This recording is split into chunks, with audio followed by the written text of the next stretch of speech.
scraping emails, how to find them, how to steal them, buy them.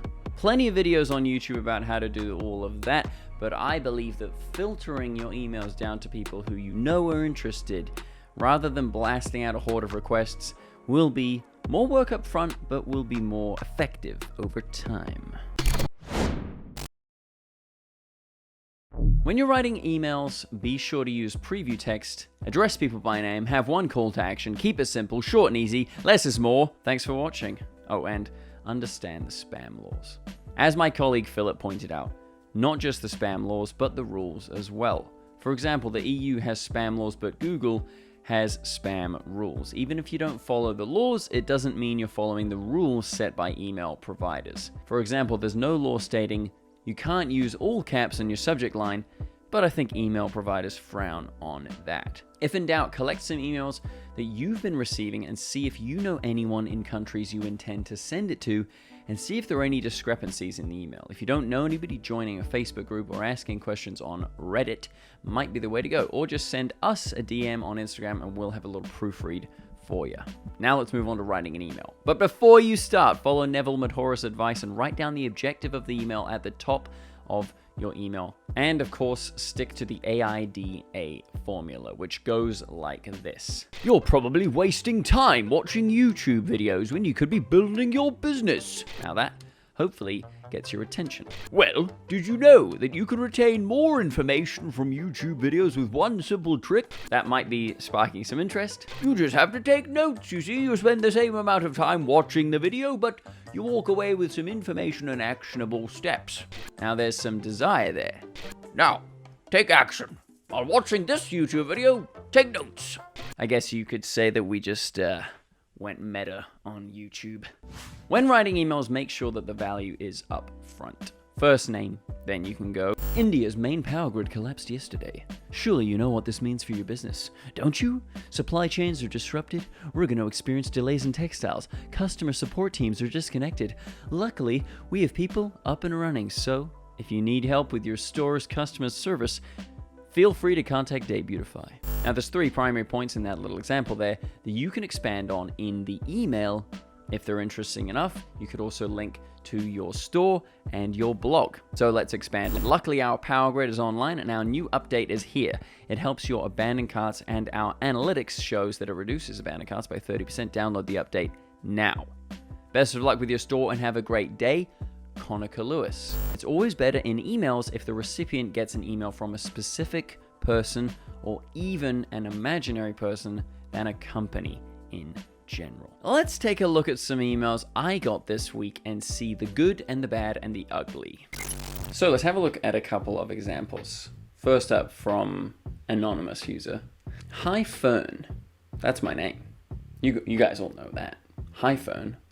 I really like your Fern D soft gel capsule vitamin, especially the Milka. So, pretty crazy first line here. This doesn't make any sense. It's not my name. I don't have a Fern D soft gel capsule vitamin, especially the Milka. What is that? Just what is that? Straight away, I work for Wishpond and we help companies increase their online sales. We've worked with Etsy, Baby Bloom, and Boo Foods. Now, there's a little bit of a red flag there where it's saying we've worked with Etsy. Anyone can work with Etsy. It's an online sales platform. So that's kind of like saying we've worked with Apple because I own an iPhone. You know, it's not really credible. I'd love to explain in more details how we can run similar campaigns for Fern Arabia.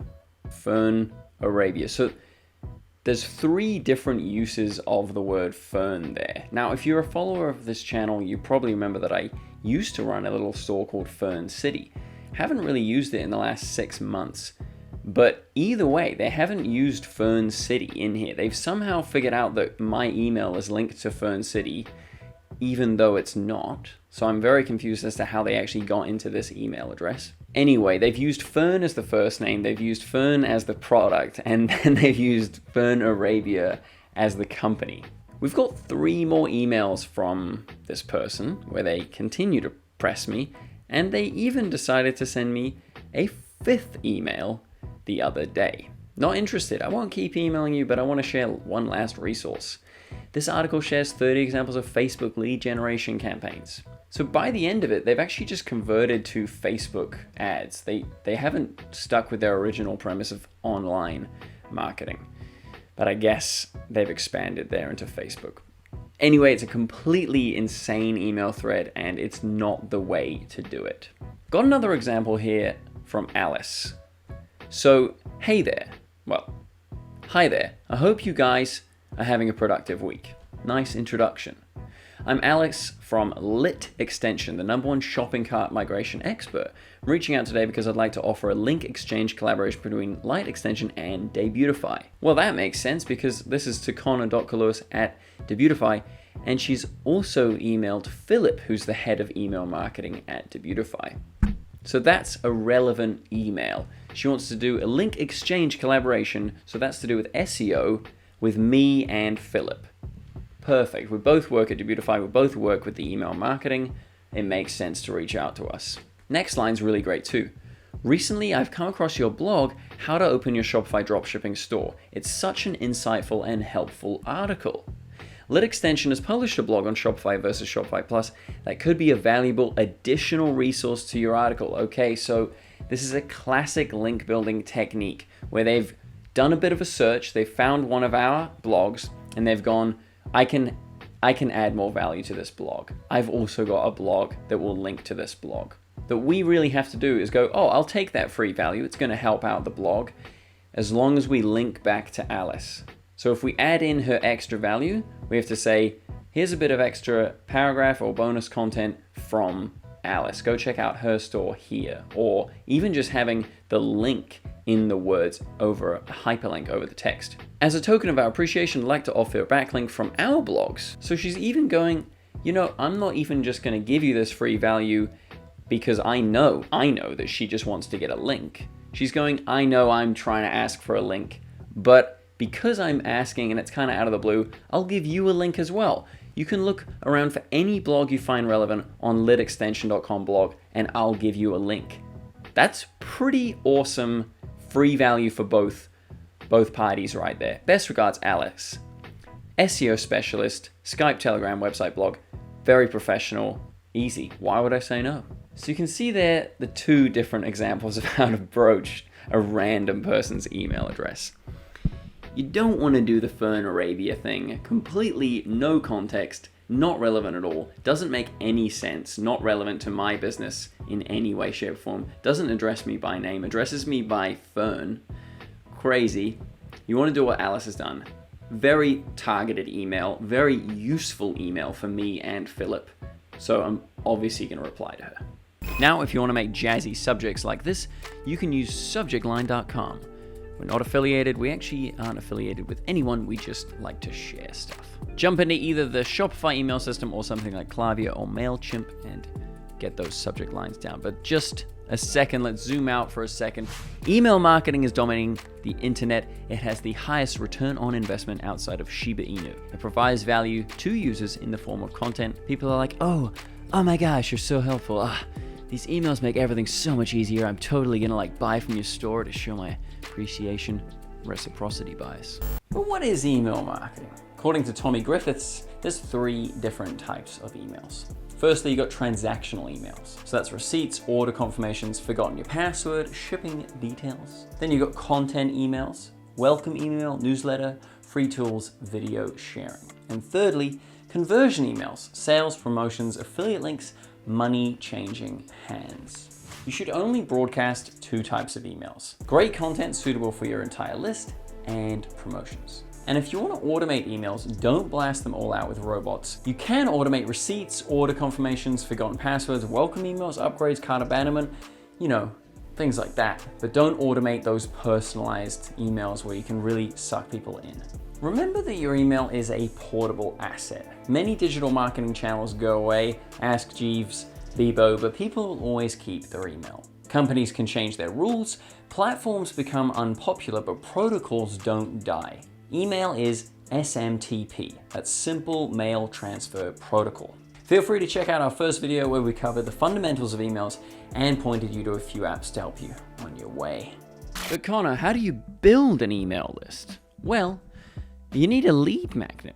For example, you can create a mini course or a big course and capture email addresses to watch the course. You can also add an email sign-up form on your store, or you can have one-on-one drops through Instagram, have an offer with a lead magnet or something like Wheelio. Hold a competition or a giveaway, create a quiz, something that's a decent amount of time to fill out, and then get people to add their emails. List building really is a lot more like, retention, deliverability, so we'll be looking at that in future videos. But for now, segment your email lists into different ones. Don't shout at people, proofread your emails so you know that you're sending out good stuff. Make sure that the links work, and you can, proofread this by sending a test email to yourself, spell check it, test your subject line on your friends, and then fine tune your taglines.